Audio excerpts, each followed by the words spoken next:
Hi, this is the 5-Minute Bible Talk with Reverend Kathy. As we begin our holiday season, we're reminded that on the Christian calendar, this is the season of Advent, the 4 weeks before Christmas. It's a time of preparation, a time to focus our attention on our Christ nature, our Christ consciousness, our higher self, and realizing that it's a story about giving birth to a greater understanding and expression of the truth that is within us. The Christmas story is a story of our unfolding consciousness, our awakening to the truth that we are God in expression. This is our story, our spiritual journey, one of wonder, awe, and of mystery.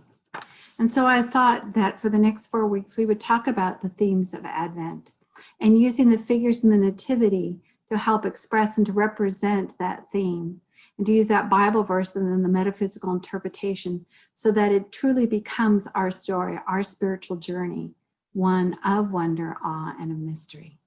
So on this first week of Advent, we look at the theme of hope that turns into faith. And we use the figures of the wise men to represent that. Now, we call them wise men. They've been called magi or kings. And we usually say that there's 3 of them. Though nowhere in the Bible does it say that there's 3, we just assume that because there were 3 gifts: gold, frankincense, and myrrh. And they came after the birth of Jesus, almost 2 years after it.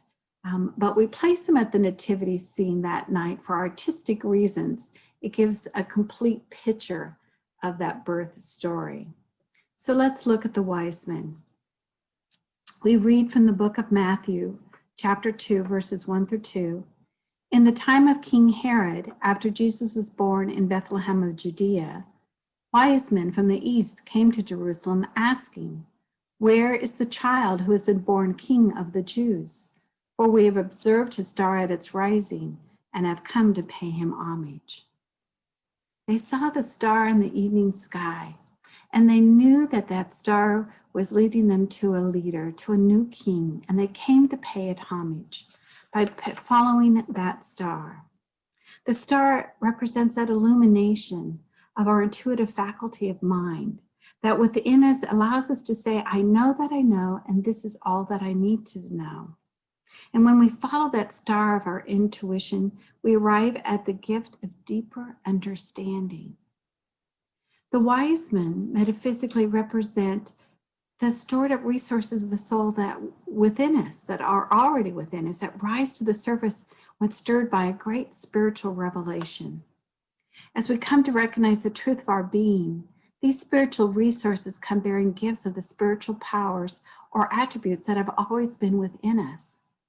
The gift of gold shows us the richness of our spiritual nature. The gift of frankincense shows us the beauty of our true nature. And myrrh reveals the eternal perfection of your life in God. And so this is the week of hope and of faith, of the 3 wise men and the 3 gifts that come. And the faith in following that star, the illumination of our intuition on our spiritual journey, that we might become aware of those resources within us and allow them to shine forth. This is the Advent week of hope and of faith. I'll see you next week. Blessings.